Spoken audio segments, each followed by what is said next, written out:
Hey everybody, welcome to the Muscle Intelligence Podcast. Welcome back to part 2 of my interview with Dr. Paul Saladino. I am your host, Ben Pakulski. This podcast is always framed around helping me live our greatest life in our greatest body and love your body. And Dr. Paul Saladino gives us an incredible deep dive into the reality that the carnivore diet may possibly be the best way to optimize health of this human organism that we all are living in. Now, if you haven't listened to part 1, obviously go back right now and listen to part 1 because we walk through a lot of the basics and necessities to understanding the carnivore diet and understanding all the misconceptions around what people believe to be health.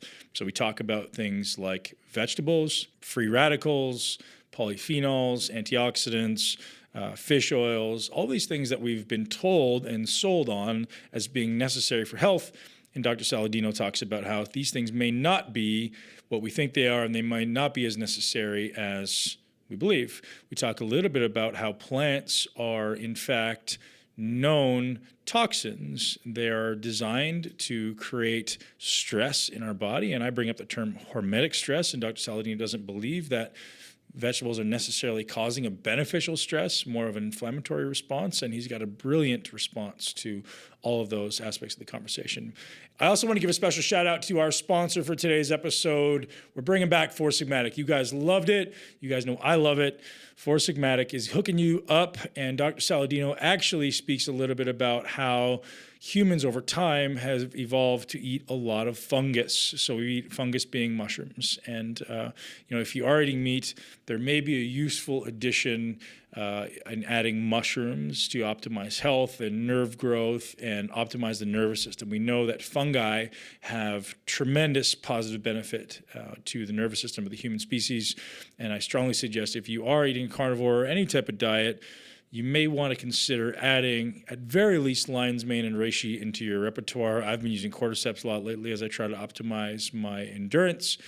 And head over to foursigmatic.com and use the code MUSCLE to get hooked up with 15%.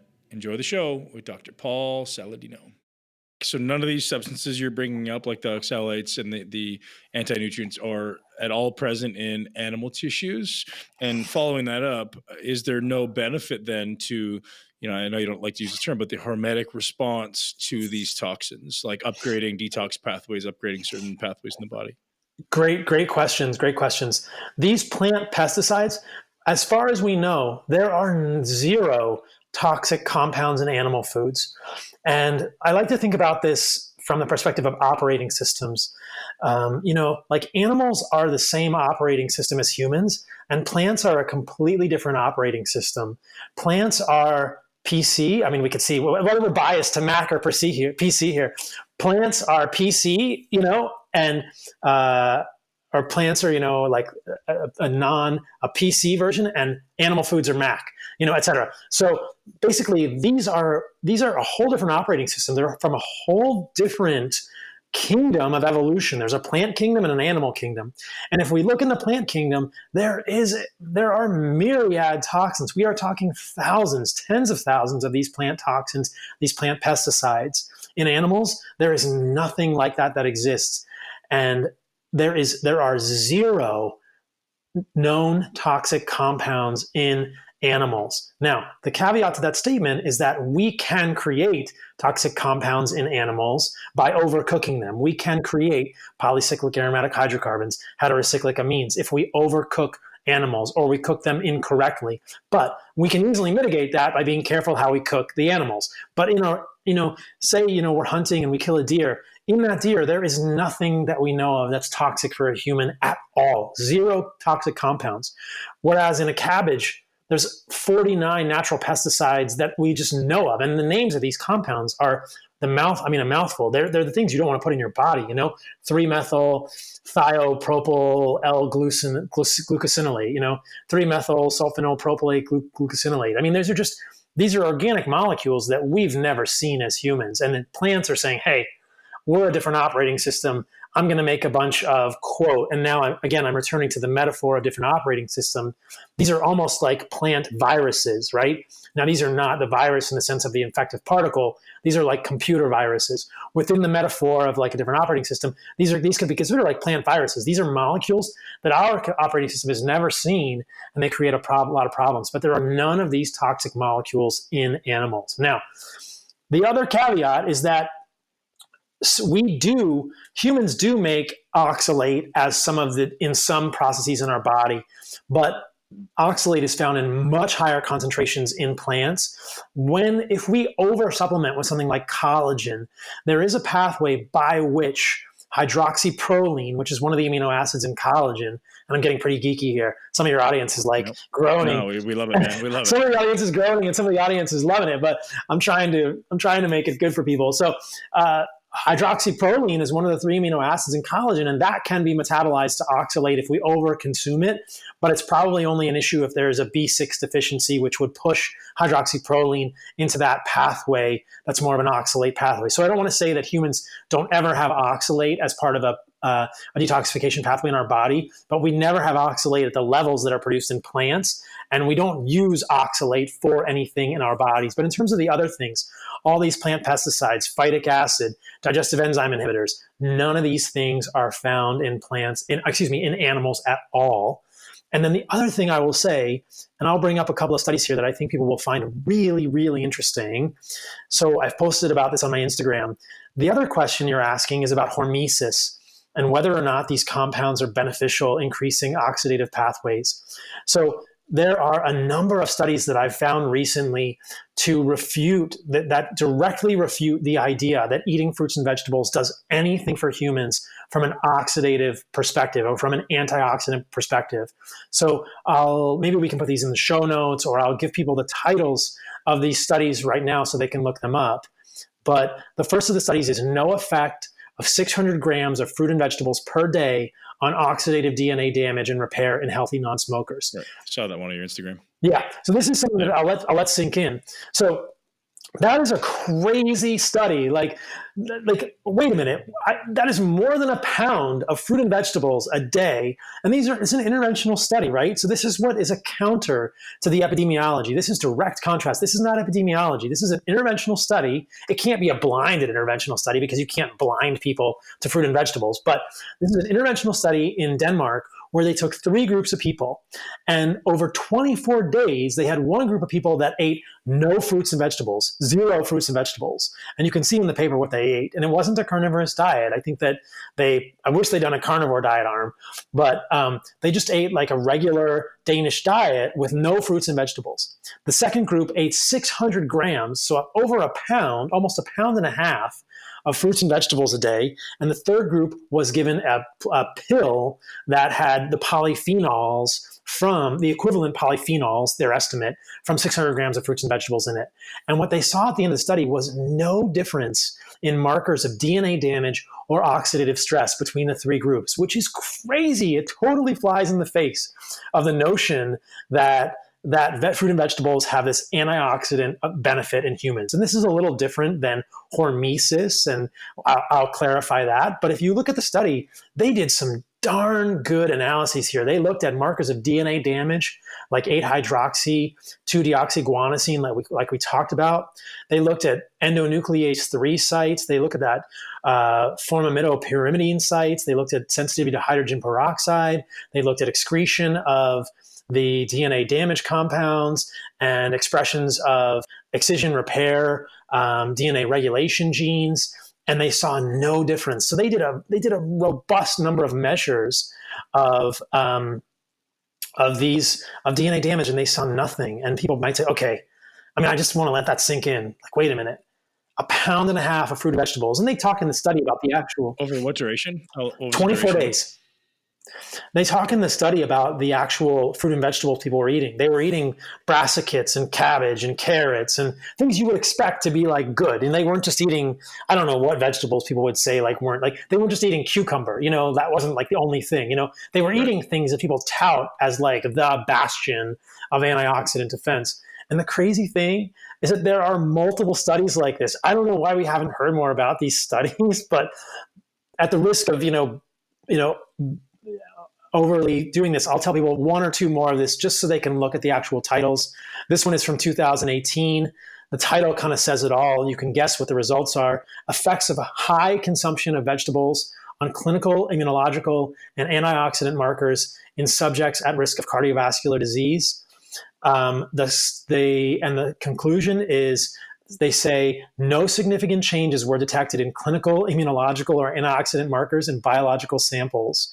And this is, I'm trying to see how long they did this study. This was a 4-week intervention. So essentially the same, like a 28-day study here, which is just wild, And then there's another study. There's multiple studies like this now that suggest there are no studies that I'm aware of that show the reverse. There are no studies I'm aware of where giving people these a bunch of vegetables has shown an improvement in these oxidative stress markers. But there are multiple studies that show, hey, when we actually do the study and we don't just rely on epidemiology, we don't see any benefit, which is just so paradigm shifting. The third study, increasing the vegetable intake dose, is associated with a rise in plasma carotenoids without modifying oxidative stress or inflammation in overweight or obese postmenopausal women. So that title kind of says it all. And there are other studies like this. So I'll just pause there because I don't want people to get overwhelmed. But Isn't that a crazy concept?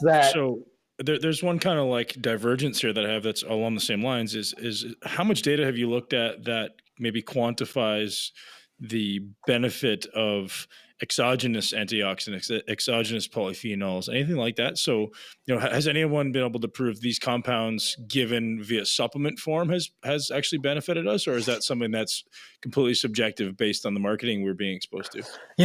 This is a fantastic point and kind of will segue into your question about hormesis. The claims around many of these exogenous polyphenols as antioxidants are largely based in conjecture and hyperbole.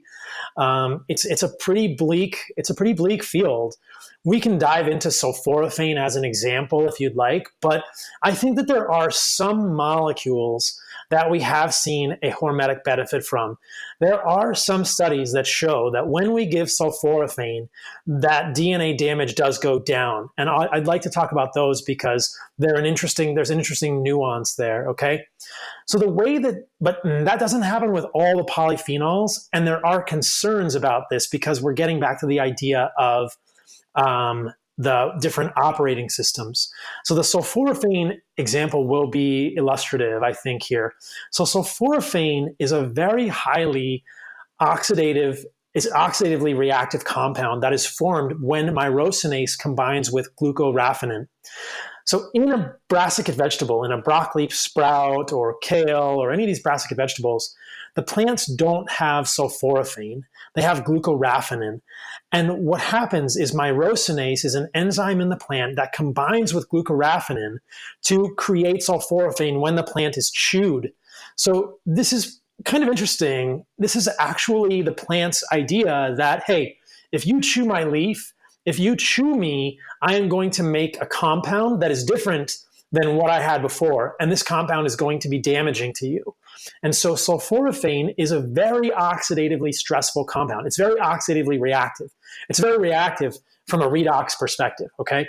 And just so people understand, oxidation is loss of electrons, reduction is gain of electrons. So what we're talking about here is movement of electrons between molecules. And lipid peroxides, free radicals, are doing the same things. When we talk about free radicals, we are talking about molecules with unpaired electrons that can lose or gain electrons and cause free radical propagation reactions or lipid peroxidation reactions, wherein electrons get passed around and we end up with more free radicals and oxidative stress. But when we say oxidative stress, we are talking about molecules that are reactive from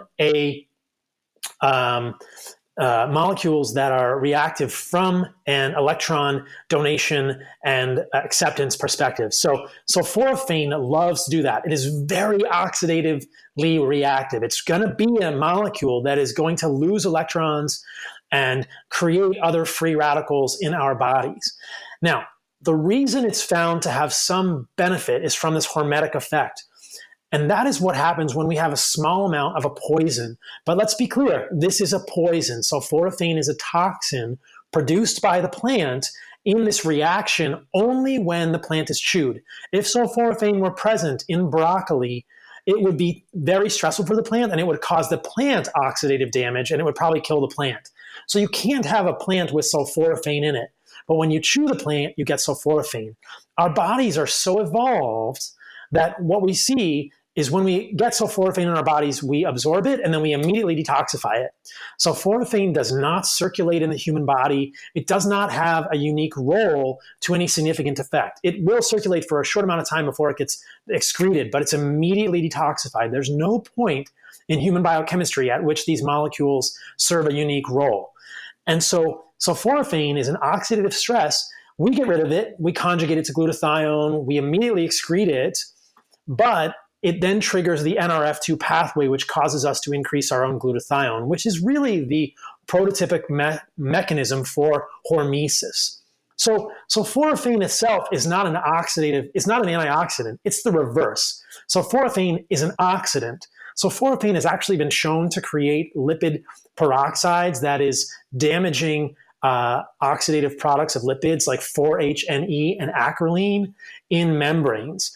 But we detoxify it, we get rid of it, and our NRF2 pathway increases our own endogenous glutathione, and then glutathione in our bodies serves this role as this overall protector from an antioxidant perspective.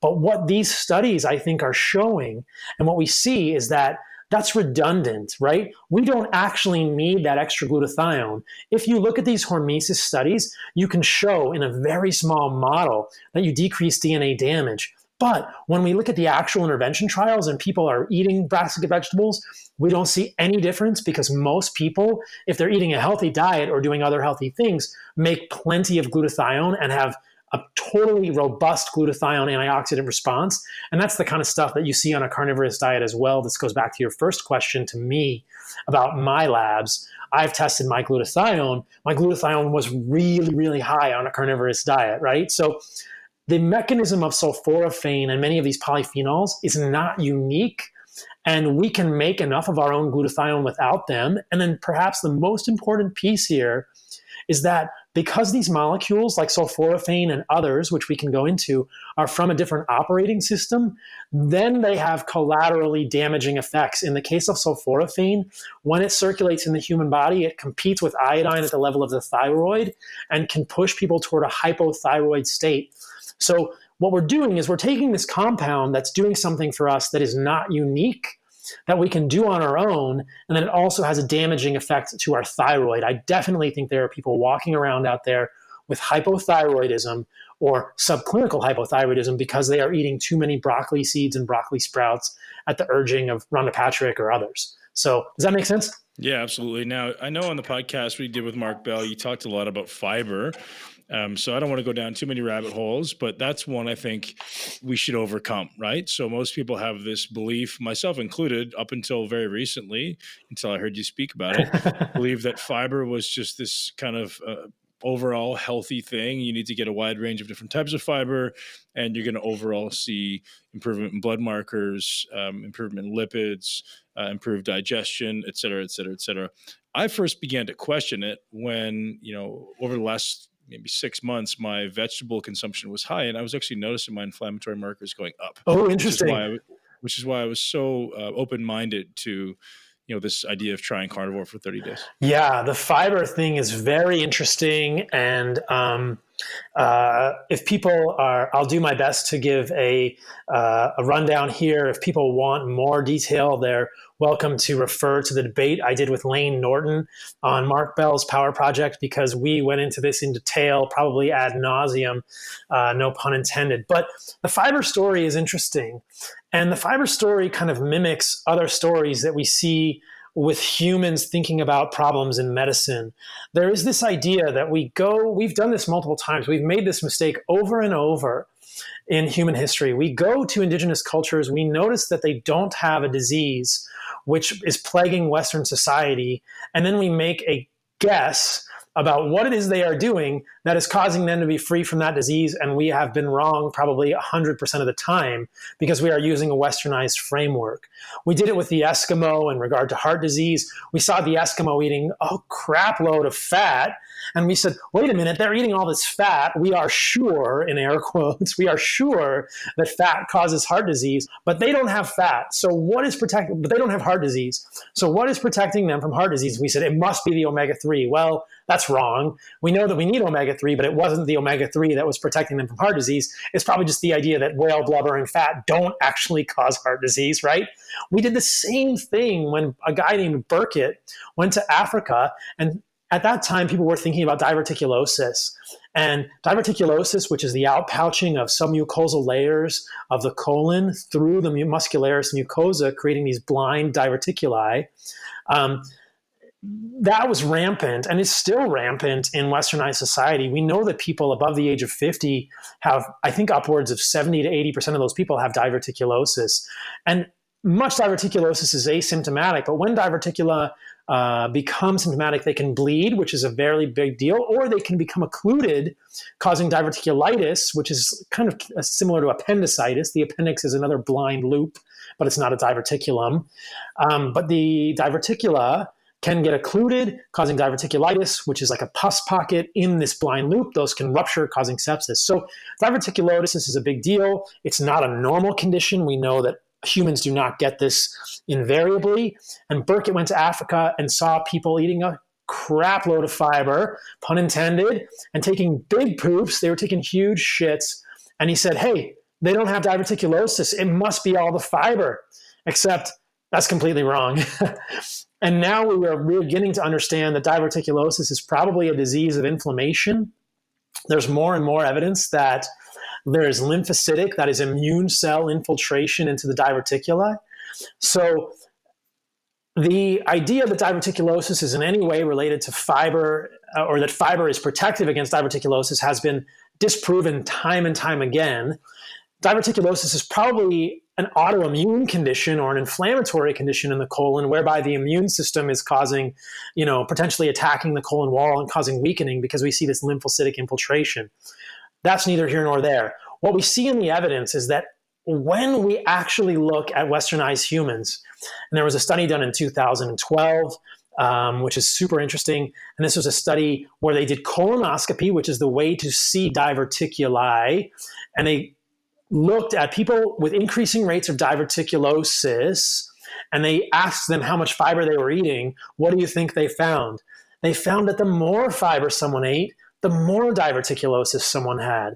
So this doesn't prove that fiber is causing diverticulosis, but this and many other studies are pretty clear indicators that fiber does not protect against diverticulosis in any way, shape, or form. This is totally a fallacy. Burkitt was just plain wrong, unfortunately, here.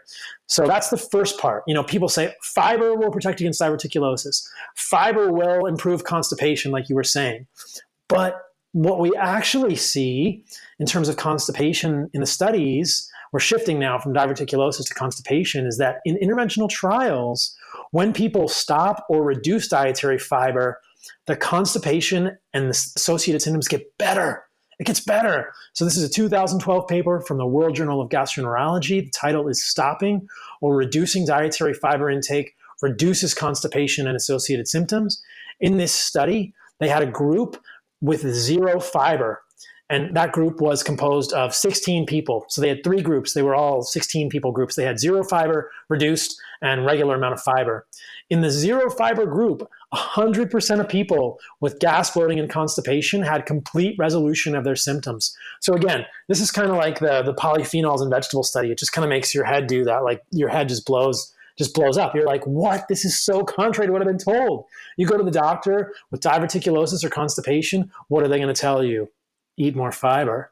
But the literature doesn't support it. And in many cases, the literature suggests the opposite. Right. And why are we not surprised? Fiber really doesn't have any role in the human body. It doesn't really get absorbed. It doesn't get digested. There is some small evidence that it could reduce LDL, but the reductions are so minuscule. We're talking 3 to 4 milligrams per deciliter, which people listening, they'll know that's like essentially zero, right? So fiber reducing LDL is negligible, fiber reducing blood pressure, negligible. And then the whole other piece of fiber, and I'm sorry, I feel like I'm just going on these whole rants here, but hopefully hopefully it's beneficial. Yeah, giving everybody the deep dive. The whole other piece of the fiber equation is around cancer, and people say, oh, fiber is beneficial for colon cancer, right? Wrong. There are multiple studies done in very prestigious journals like the New England Journal of Medicine with both fruit and vegetable intervention and addition of exogenous fiber, like a fiber supplement, which show no benefit, no association to fiber and colorectal cancer risk. So this is a, what year is the study? This is in the New England Journal of Medicine from 1999, Dietary Fiber and the Risk of Colorectal Cancer and Adenoma in Women. This is not a small study. This is a prospective study of 88,000 women. And what do they say? Our data do not support the existence of an important protective effect of dietary fiber against colorectal adenoma. This is an epidemiology study. It is not an interventional study, but there are other interventional studies that I will mention here that show the same thing. So also published in the New England Journal of Medicine, interventional study with a high fiber cereal supplement. This is also, what's the year on this one? This is the year 2000. Lack of effect of a high fiber cereal supplement on the recurrence of colorectal adenomas. So this is 1,300 patients.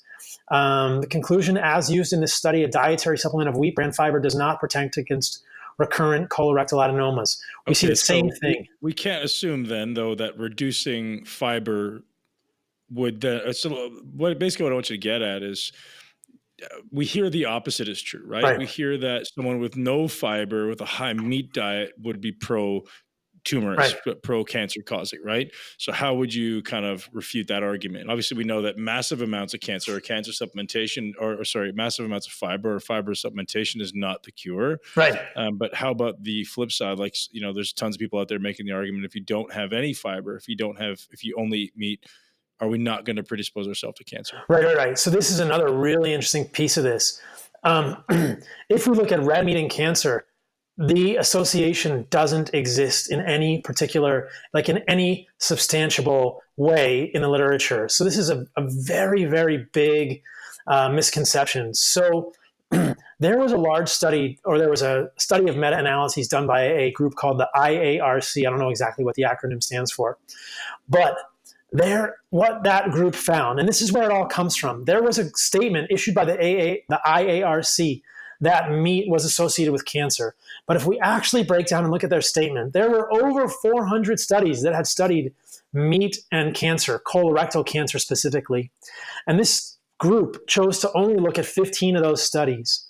Of those 15 studies, 8, so the majority showed no association between red meat consumption and cancer.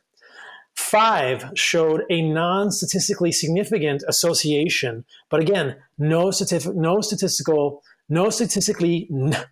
statistically significant association. So there was an association, but not statistically significant, meaning we don't know, And again, this can also be confounded by healthy user bias. And these studies did not stratify for processed meat and other things in the diet.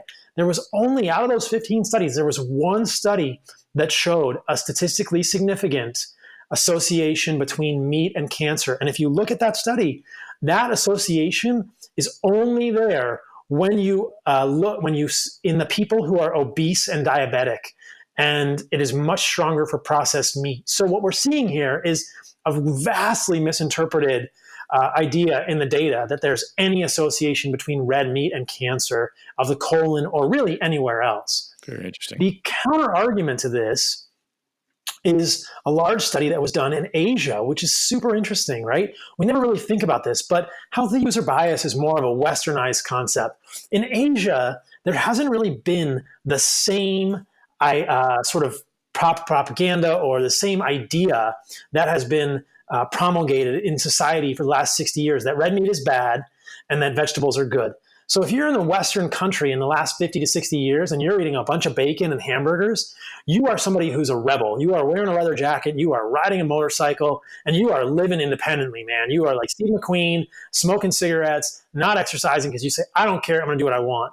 But this is the healthy user bias and the unhealthy user bias in Westernized countries. But in Asian countries, they don't have the same bias. In Asian countries, it's considered to be a luxury to eat meat. And if you're eating meat, you are thought to be one of like the gentrified people, or you're rich. If you can eat meat, you are rich. So if you look at epidemiology in Asia, you see the completely different story.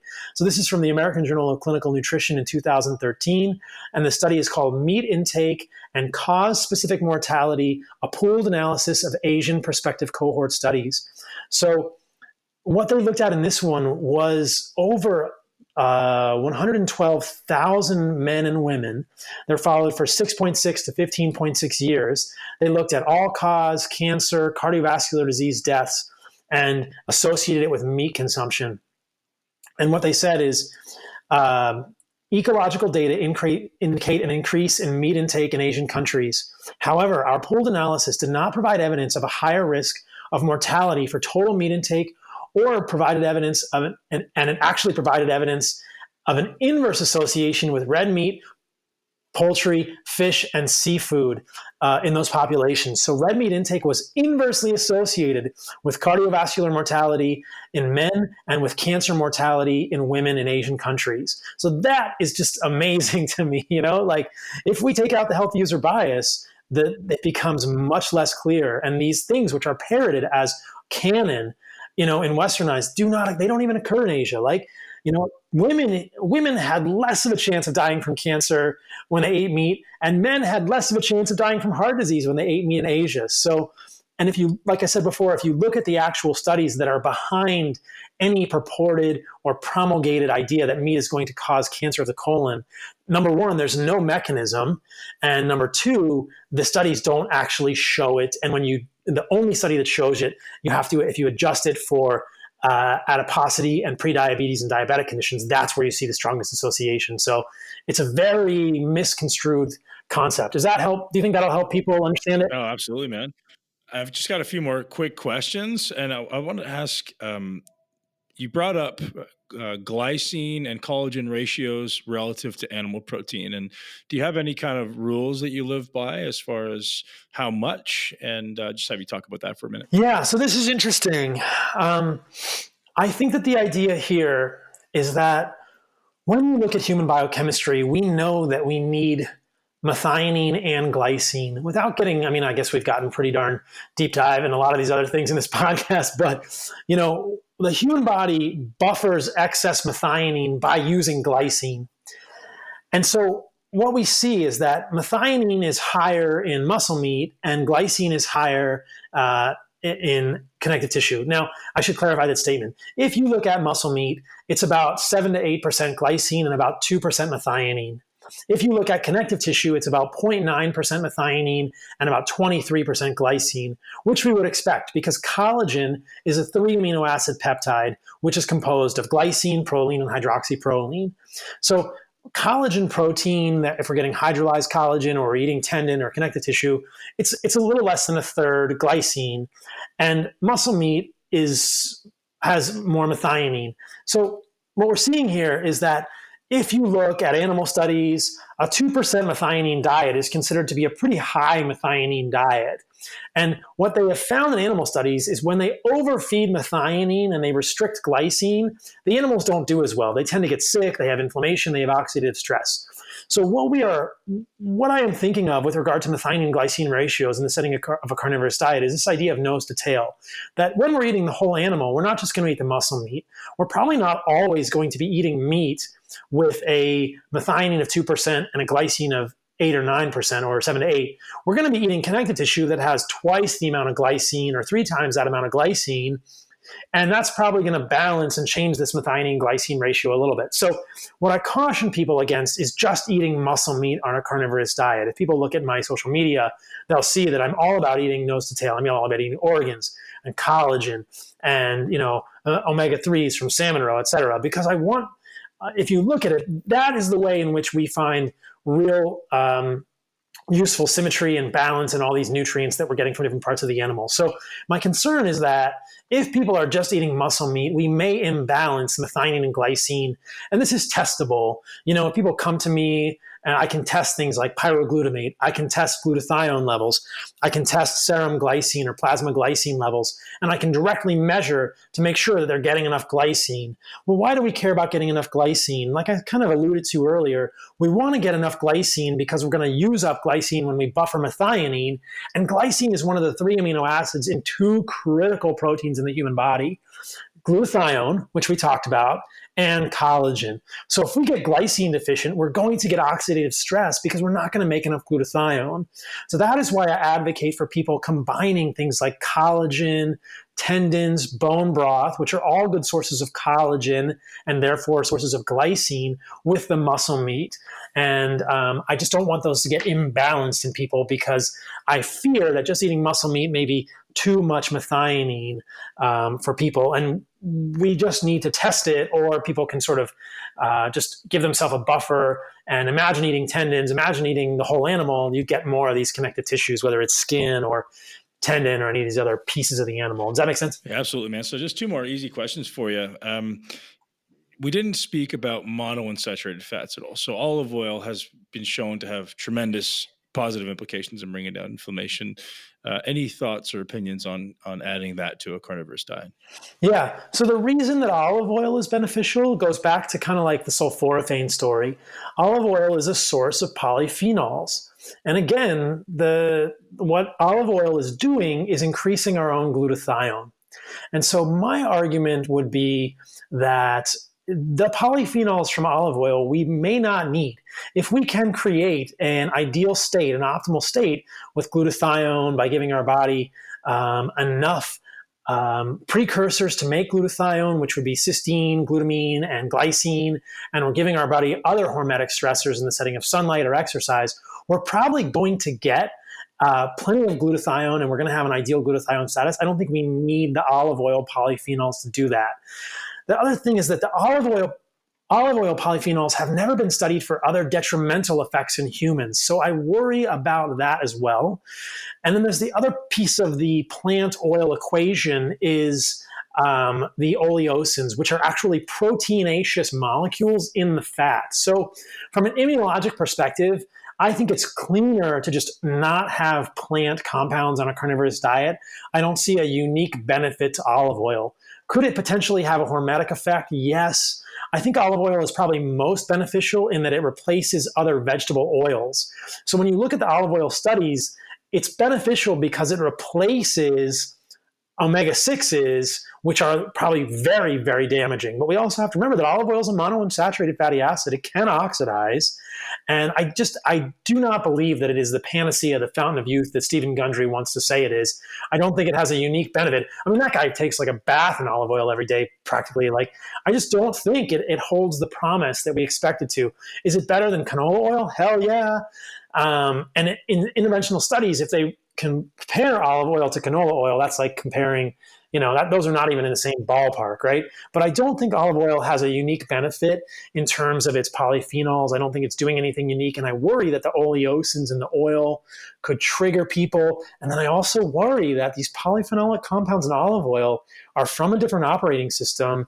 And I think that they can trigger issues for people in other ways. Interesting, man. Now, one last question. If you had to make an argument for eating some plants and had to make an argument on the other side saying, hey, here's why you would want to eat plants, and you're fighting against your argument, what would your defense be? So I'm making an argument for eating plants. Yeah. I think that the argument for eating plants, from my perspective, is kind of what I was saying in the beginning, that I believe humans are facultative carnivores, and that in our lives, there are times that eating plants is probably a valuable thing to do from an overall quality of life perspective. meaning that you're with friends and you don't want to just eat meat, or you're at a birthday party or something. And, like this is the overall quality of life equation. I'm going to eat a cabbage. I'm at a birthday party. Yeah, well, you know what I mean? Like you're with your wife or something at I get it, man. celebrating a birthday or something, and Sure. somebody wants to eat, whatever. That's not just steak, I think that there's, we have the ability to tolerate some plants from an evolutionary perspective. We can do it. Whether or not it's optimal long term is questionable. Some people are probably much more sensitive, but I think, I don't want to come off as a zealot for carnivory. I want people to understand that it's viable, that it may be an optimal diet for humans, that for people that are sick, it can create incredible healing in a lot of situations, and that this may be the beginning of a really overarching hypothesis that plants may be triggering autoimmunity and inflammation in a lot of people. But having said that, I think considering it's the right quality of meat, right, exactly. And then you're eating most really talk about it's like, yeah, we didn't really talk about this idea of poor quality meat versus high quality. I know you did bring it up a little bit, but would you weigh the negative implications of poor quality meat against eating vegetables? Like if I had to choose, if you're going out to a restaurant, you're like, hey, I'm going to eat this really crappy quality steak versus having something that was, maybe not animal based. Yeah, that's actually a very compelling argument, and it's hard to know. I think if the argument is around something like farmed salmon, it becomes more clear. I would say, yeah, you might want to eat vegetables instead of farmed salmon. The meat is a little bit trickier for me to say. I think that it's just a judgment call, but yeah, you could potentially make an argument like, oh, I can only get crappy meat. Maybe I'll eat these vegetables. Maybe they're less toxic, especially if the vegetables are organic and the meat is just, conventionally raised. But that's a tough thing, man. That's a tough decision. I mean, I think that some people in the carnivore community would say, no, the traditionally raised meat is fine, and maybe the traditionally raised meat is better than vegetables. I think that's a tough one. I can't quite say that, but I think that there are situations in which people could eat vegetables and not have a negative effect. And often on podcasts, I'm sort of asked, like, what are the least toxic vegetables? I think that's an interesting thing for people to hear about. Fruit. I'd love to hear that. What is that? Is it fruit? Or I don't know that it's necessarily fruit. I would think of it as non-sweet fruits. Are probably the least toxic vegetables, like avocado, cucumber without the seeds or the skin, which probably have a lot of lectins. And then potentially olives. I think of like non-sweet fruits. Totally. Yeah. Once we get into fruits, I think what we're dealing with is the whole fructose equation, and fructose doesn't seem to be a beneficial molecule for humans, and we can tolerate a little bit of it. But once we get over 20, 25 grams a day, it really appears to change satiety mechanisms in the brain with leptin and ghrelin. It appears to change the way we process things in the liver and maybe even cause insulin resistance. And so I'm not a fan of overconsumption of fruit. Right. A little bit of fruit is probably pretty benign, especially if it's something like berries in the spring, if it's seasonal. I don't think humans should be eating fruit all year round. That doesn't make a whole lot of sense to me either. But all year round, sure. Yeah, my arguments. And now, one thing we didn't talk about that I'd love for you to touch on because it's relevant is fish. You didn't say you eat any fish or any seafood. Is that just mercury reasoning, or is there actually a reason why you don't like fish? I think fish is great if it's from a good source and if we know that it's low heavy metal fish.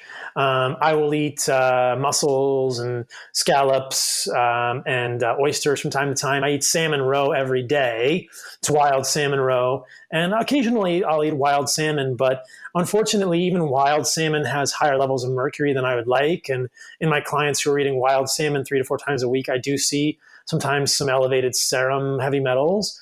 They can probably process it, but it's going to use up some glutathione to get rid of those. So I try to get the cleanest, non-oxidized form of omega-3 that I can with the littlest contribution or contamination with the heavy metals. And for me, that's been like salmon roe. Another good source might be sardines or small fish. Another good source of omega-3s for people might be bone marrow. But yeah, I mean, I think that on a carnivorous diet, fish is totally reasonable, but be aware of metal contamination. And even the shellfish, admittedly, has cadmium in it, so you have to be aware of that too. Right. Do you take any supplements, Paul? I don't. I'm not sure what people would consider to be supplements, but occasionally collagen protein. Yeah, I do use collagen protein. Sometimes I will just use glycine powder if I'm trying to fool around with how I feel with glycine versus collagens. Technically, glycine is a supplement, it's an amino acid. I will take, I use tallow on my foods. It's just a rendered animal fat. I use bone meal. It's just bones from an animal, so I wouldn't consider it a supplement. But yeah, I don't take anything else. I don't take vitamin C. I get plenty of vitamin C in liver and meat. I don't take anything, nothing else. Occasionally I'll take like desiccated organ complex, which is actually just beef organs, been kind of experimenting with that just for variety and trying to eat nose to tail without actually being able to get pancreas and spleen. Sure. And if you could acknowledge any limitations with the carnivore diet, what would they be? I think that it's socially limiting. And I think that some people end up feeling ostracized. And people, I would admit that variety is important in some people's diets. When I had the conversation with Ben Greenfield, he made this great point that his wife really likes to entertain and likes to create beautiful patterns of food.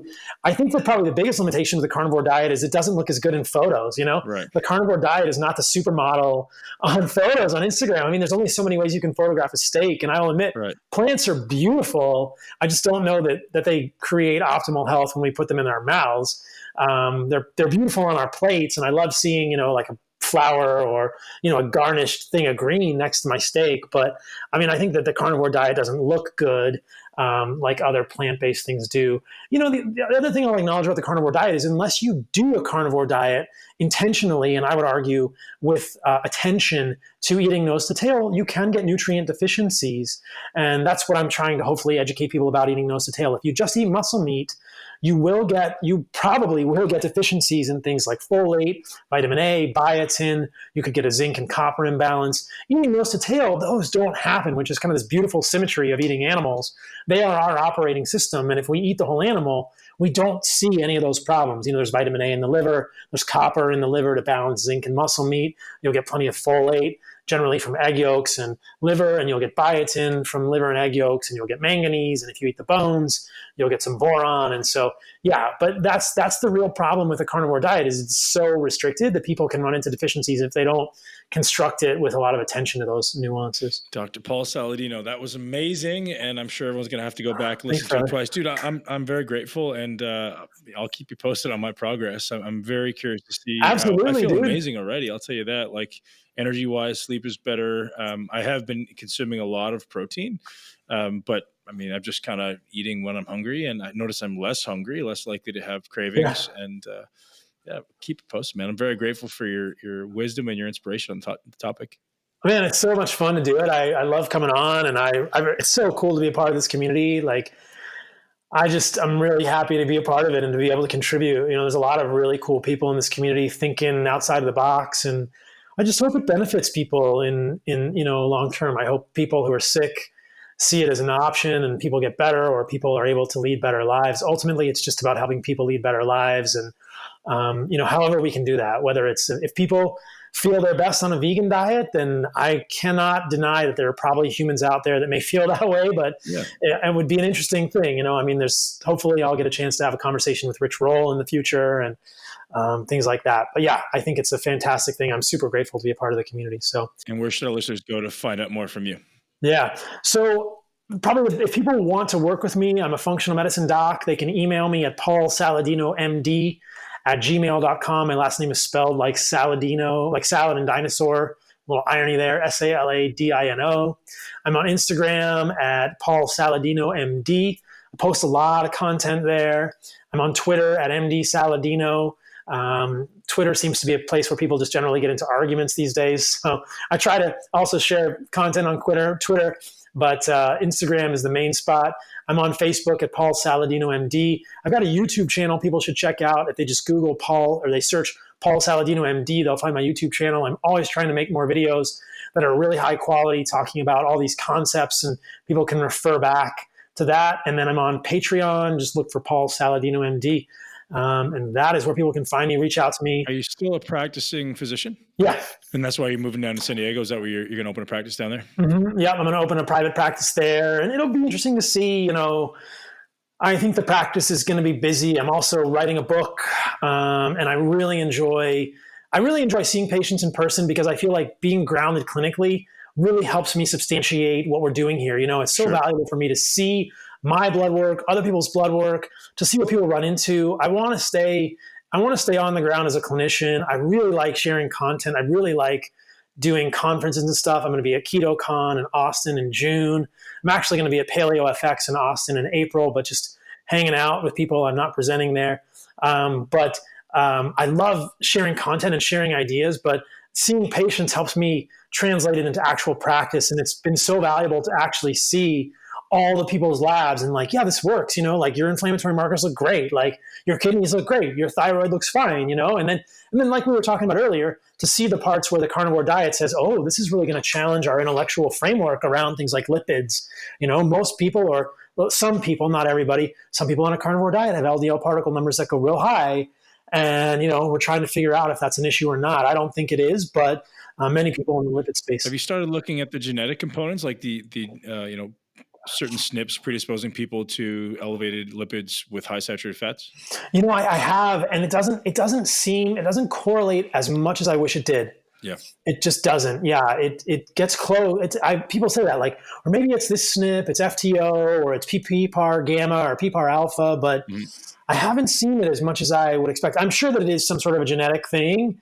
But then the question becomes, is that LDL particle number the real problem, And that's the question we need to answer and to be very careful with, because we don't want to lead people the wrong way, but we also don't want to just like completely stall the field. Like if we just say high LDL particle number is going to cause atherosclerosis, then everybody's just going to the whole field stops learning, right? And that's not a good thing either. Right. Yeah, absolutely. we need to keep pushing forward. Brilliance, man.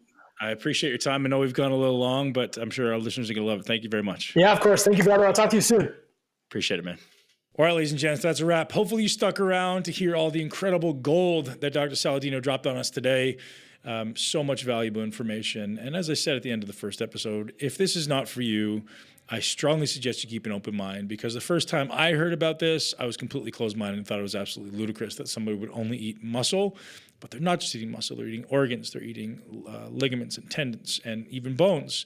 And perhaps our human body has evolved to sustain itself and thrive off animals. And if you think about evolution, that makes a lot of sense, right? We may have been eating some plants as survival mechanism to keep us alive and keep us satiated. But for the most part, all of our food probably would have come, at least the people who existed or continued to exist and didn't die, would have been the hunters. They would have been the ones eating animals. Something to think about. Keep an open mind, and I hope that this has contributed to your knowledge base and your curiosity around life and health optimization. And don't forget to head over to forsigmatic.com and use the discount code MUSCLE to get hooked up with 15% off your next order of Four Sigmatic. You're going to support the show. You're going to support our sponsors who take care of us, and we're so grateful for that. And if you've never tried mushrooms before, you know that I'm a massive advocate of lion's mane. I use 3 to 6 grams every single day, and I notice a substantial difference in my ability to learn, retain new information, and just improve brain function. Lion's mane has been shown across the board to improve nerve growth factor, which is going to help your brain develop new neurons and ultimately form new neural connections and learn faster and more. If you've tried that already, I strongly suggest you check out reishi as my greatest prescription for anyone who's getting a little run down. If you feel like you're stressed or if you feel like you're getting sick, the first thing I tell everybody to do is throw back 3 to 6 grams of reishi mushroom, and bang, it works better than vitamin C. It works better than echinacea. You're going to have a great increase to your immune system and feel amazing right away. That's foursigmatic.com, and use the discount code MUSCLE to get hooked up. I hope you guys enjoyed the show. Head over and subscribe and share this with at least one person you know who should at least have this information. If they're not going to do a carnivore diet, there's still value in understanding how to eat nose to tail and how that implies long-term health of your detoxification systems and also your ligaments, tendons, bones, and collagen. Enjoy your day. Thank you so much for tuning into Muscle Intelligence. If you enjoyed today's episode, please be sure to share it with at least one person you know. Make sure you're subscribed so you never miss an episode. This podcast is for information purposes only. The statements and views on this podcast are not medical advice. This podcast, including Ben Pekulski and the producers, disclaim responsibility for any possible adverse effects from the use of information contained herein. Opinions of guests are their own, and this podcast does not endorse or accept responsibility for statements made by guests. This podcast does not make any representations or warranties about guest qualifications or credibility. This podcast may contain paid endorsements or advertisements for products or services. Individuals on this podcast may have a direct or indirect financial interest in products or services referred to herein. If you think you have a medical problem, consult a licensed physician.